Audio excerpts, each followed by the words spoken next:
Howdy, I'm Allie, and I make comics. And this is what I look like. Yep, I totally look like this, even in real life. If you look at me, you would see this. It is epic, and I am so cool. Yeah, I'm doing the PNG tuber thing. I don't know, I thought it would be a cool way to both expand my skills and also, like, expand on, like, comic poses and stuff, because, you know, I can do that. I know I can do that. So I figured, might as well. Anyways, this video today, I'm gonna be talking about how I make comics. And I'm doing this because I was asked on Tumblr, like, how do I make my comics? And, you know, as, like, an artist, I want to see other people, like, get into comic making, because I think it's really cool. And I would love to be able to, like, share that with people. So I was asked to do this on Tumblr. And, you know, I do want to, like, make this video and, like, help people and stuff. But also, I gotta be a bit wary. Because there's, like, AI stuff out there where they're trying to, like, train AI videos to make, speed paints about and shit. That is a rumor that is going on, to be clear. That is a rumor that has been going on. I don't know how true that is, but regardless, I wanted to do this video with something on top of it, so I don't just have to rely on just the speed paint for, like, the video portion of this. And, you know, it helps me build my skills as a video editor, as just a person who makes videos and stuff. So yeah, I'm here now, welcome, and we're gonna talk comics really quick. Okay, so really quick disclaimer. I'm not a professional comic artist. I know I do like to make comics, and I do make comics, but I'm not in, like, a school where you learn how to make comics, and I don't make, like, I'm not, like, somebody who does comic book art for a living. I do this for fun.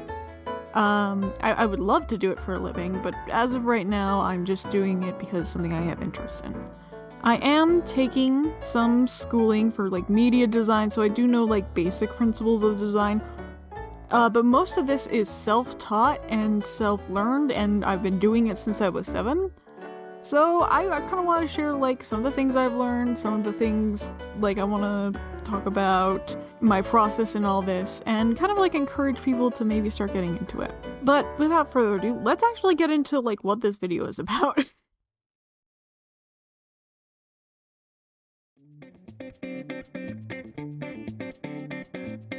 So first thing you want to do, you want to have, like, an idea, which sounds redundant, but really that is what you want to do. You want to have some sort of idea of what you're gonna do.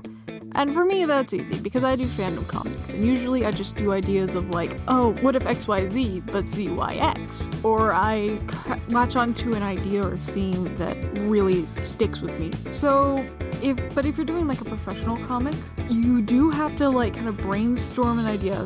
Brainstorm, like, what themes you're gonna go into, brainstorm, like, character rests, etc. You're also gonna want to plan out your story. Even if you're doing, like, a fandom comic, you're gonna want to plan out your story. You don't have to have everything planned out. Sometimes the spontaneity of it all makes it fun. But having, like, okay, so I'm gonna hit this plot point first, gonna hit this plot point next, and I need to hit these plot points before I can end up here, which will then lead to the end of the comic. Those are important. And you do want to pay, like, attention to what scenes you're planning out, because you don't want to have a scene that's pointless. Personally, I have fun trying to figure out at least 2 points for every, like, installment of my comic. So for every, like, episode of my comic, I'll say, I have, like, okay, so this is what the point of this scene is, and it can also double as this kind of like the secret second thing. For this comic here, this is both setting up what Adam's plans are, as well as establishing what's going on in heaven right now, from the point of view of Luke. So there's a few things there that I'm exploring and trying out. But that is the basis for this. Just as a general note for anyone out there who isn't aware, when you're sketching out these comics or just trying to figure out, okay, how am I going to do the paneling, that sort of thing, sketch out where your word bubbles are going to be too. I learned this the hard way. If you don't know where it's going to be, you're going to end up with things where a face or something is going to be under a word bubble and it's not going to look good. And yeah, being able to sketch those bubbles into the panels allows you to work around them and also allows you to see the flow of your work. So that's just like some advice I have before like starting all this. Like when you're starting, make sure you have those bubbles there. It's also a good idea to have a script often, because this, or at least like a general layout of, okay, character A says something like this, something like that, sort of as a guide to kind of like push you through the comic so you don't get stuck and don't know what to do with it.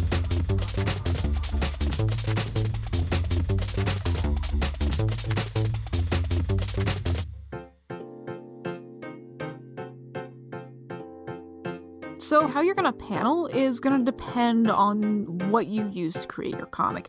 For me, I use Fire Alpaca, which has a tool specifically for making panels. You can also hand make panels though. Like you can put like a black border around just like with the simple round hard brush, and then like over your sketch where you have those panel lines, you just draw a straight line. Anything will do. You could use rectangles, you can just use the line tool. Depends on just like how your preference is. But you do want to keep your panels on a separate layer and you want to keep them locked, because otherwise, like moving into the line art stage, if you need to erase something in line art, you don't want to ruin those panels. Again though, my program, Fire Alpaca, has a tool specifically for using panels, and I use this and it makes it look a lot more professional. When I have like spaces between my panels and whatnot, it gives some room to breathe, and it also allows the eye to go from one to the next easier. I also find it's a fun way to break the norm. If people are used to panel after panel after panel being the same, you can do something to change it up. You can make a panel wider, you can just erase a panel entirely and just have characters on the page. There's a lot of things you can do. So I would recommend that, but it is not necessary. Okay, moving on to dialogue and just text in general. This is dialogue, and any words you use, you want to make sure that they are as best as it can be, and one of the things that you make the fewest mistakes on. Because when you make mistakes and typos, people are gonna notice that, because that's what they're reading, right? Typos and just weird dialogue stuff are some of the most like noticeable things, at least I think so, that you can do. Like making those mistakes are going to be noticed more often than if you make a mistake in, say, line art. This is where a script comes in really well, because if you just have a script written out, you can just copy and paste, and you can like send it to somebody who can spell check, edit check, make sure everything's good, make sure grammar makes sense, all that.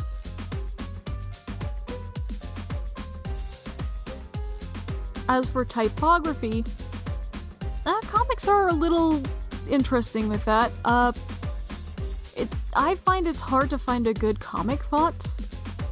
Within the default fonts, I find it's hard to find a good font for comics.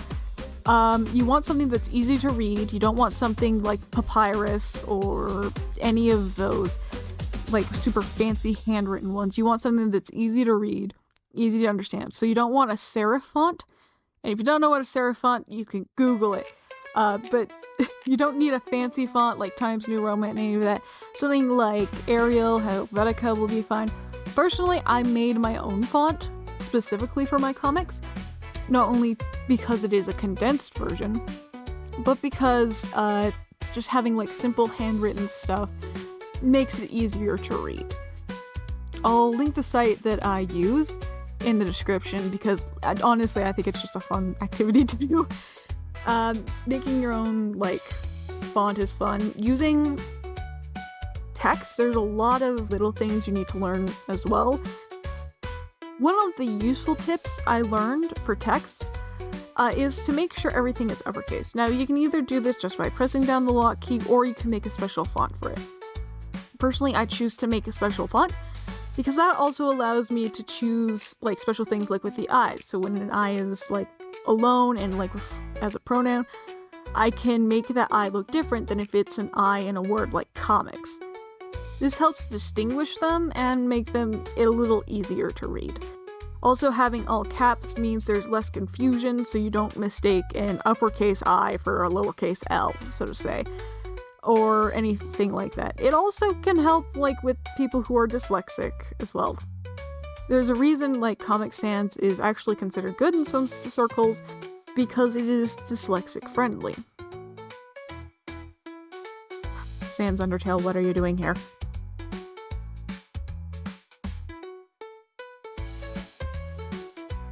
So there's a lot of ways to do line art and coloring. Again, this is like the more artistic part where you don't necessarily have to follow one way or the other. I would suggest like knowing the tone of what you're writing and choosing something that fits it well. If you're going for something more serious or dramatic, you may want something that looks like you inked it, or even like inking it in real life and then sending it off to a computer to color. Again, you want your line art and your panels on different pages. Just as somebody who's had to struggle with this before, because you're gonna fuck up. No matter what you do. Like, you can press Ctrl Z as many times, but sometimes you just need a line in a certain way and you just need to erase like the end of it or whatever. So having your panels be separate is a great resource. It also helps, like, if you need to get rid of the line art and just focus on the panels, you can do that too. I don't do that here because that's not something I need to do with how I do my comics. And this is just like a personal preference thing. With my comic panels the way that they are, I have them be black, but then I have the line art be a different color. It's still pretty dark, but it does differentiate what's in the panels versus the panels themselves, so that they don't like seem to blend together as much. That's just something that I prefer. That's something I do. Here comes confession time. Coloring. I don't color my comics all that often. I probably should.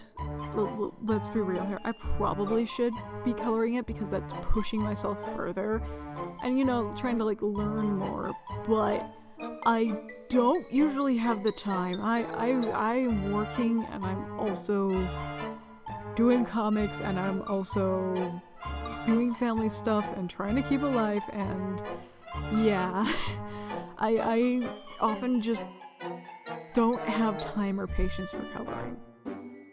And I've had issues too, because I haven't really always known how to color. Switching between the eyedropper and fill tool is not fun or engaging for me, but going in with a pen is too much time for me to be spending on every single panel, especially if I'm doing like a 10-page comic or 10-page episode. Moreover, I always forget to do something when it comes to color. I will always forget eye color. I will always forget like a little like thing that's out there, and I will find it later and it will bug me. So just avoiding coloring altogether usually means I don't notice those things, or I don't fuck up as badly and it's not as noticeable. So it is both a mix of I am trying to be as timely as possible, with also I'm trying to avoid as many mistakes as possible. That being said, I have started coloring in the eyes more, mainly because I think it gives them some pop, and I kind of got bored of just having all my comics be the same color. So yeah, that's why I generally don't color, and I don't have as much advice here. I wish I did. I need to color more, because color is incredibly important when it comes to comics. Not only do like skin tones change, or if you're doing a print comic, you need to know those fucking colors well. You need to know like what inks you're using, what exact tones you're using, all that good stuff. And on top of that, color conveys mood, it conveys tone, it can convey something about character, or even like what's foreshadowing what's going to happen. Like, color theory is such a wide, expansive knowledge, and I envy the people who are really good at it. I want to get better at it.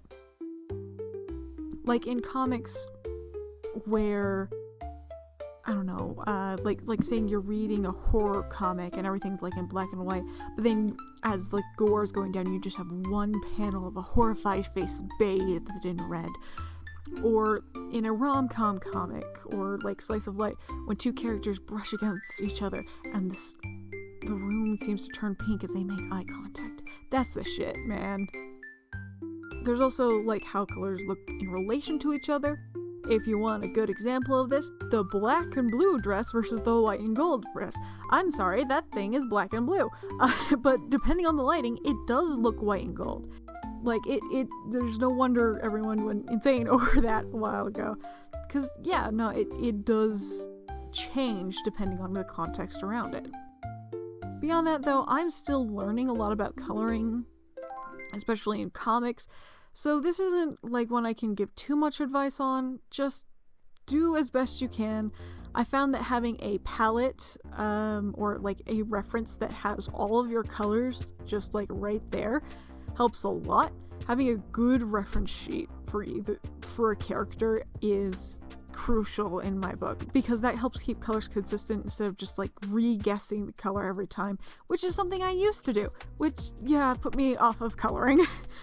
But yeah, no, there's also the use of like fully colored panels in my comic, versus not fully colored panels. I use like the colored panels to indicate like a special moment, or like just a moment that had like a lot of emotional weight or impact, because I know those colors carry that.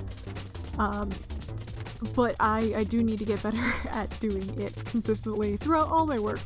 So that's something I'll be working on.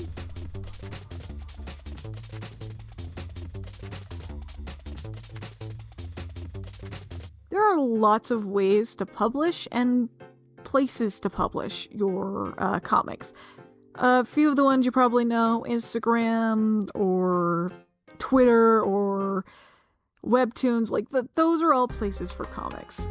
There's also Tapas, or you could even make like a print comic, like go old fashioned. Knowing like where you're gonna publish is vital to knowing your comic, because that's gonna determine page size, that's gonna determine how it's seen, and how it's seen is going to determine like how popular it is, how fun it is to look at, all that jazz. Take mine for example. I'm on Tumblr, which has a long form posting kind of thing, and you can post side-by-side pictures up to 3. And have them like be smaller, but for me I have them all in one line, so you can kind of click or just scroll down and read as you go. And if you click, you can swipe right to see all the pages, kind of like you're flipping a comic book, which is also kind of why I chose the style that I did, to kind of like reminisce like those old paper, so you can feel like you're reading like an actual like graphic novel. If I was doing this on Webtoons, I'd do it a bit differently. Webtoons is an endless scroll, so it would be more like one panel and then the next and then the next and then the next. Knowing that is also going to like be helpful in like, okay, how am I going to structure stuff? How am I going to sketch stuff out? Or, your page size. How much room do you have to work with? What are your ratios? Instagram, for example, has a 3:4 ratio or a 1:1 ratio. And then, of course, Reels is different.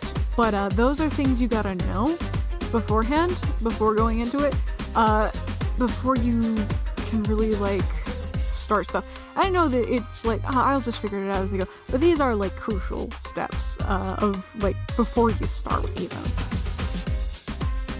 You also have to know what rights you're giving away when you're posting comics. Fan comics are a bit iffy, but, is this website going to be a distributor, or is it going to say, hey, I own the rights to your comic now, you can't post this anywhere else, or whatever. Scams like that probably exist somewhere on the internet, I imagine. Do be careful. Internet's not safe, guys. It really isn't. And I do have an example here. I was DM'd on Tumblr and DeviantArt by Fanon. And I want to say, first off, I am posting on Fanon, even though I was extremely suspicious at first. Because it just seemed, like, weird, and, like, they were posting stuff to, like, advertise their site or whatever. But then I actually looked at their website and I looked at their terms and conditions. They are a distributor, so they do have the right to distribute the work I use on their like platforms and whatnot. However, they have AI protections, which honestly, that's nice. It's nice that they're supporting their artists. I appreciate that a lot. It is like an endless scroll thing, and then you can go to the next episode. It's a bit like webtoons in that way.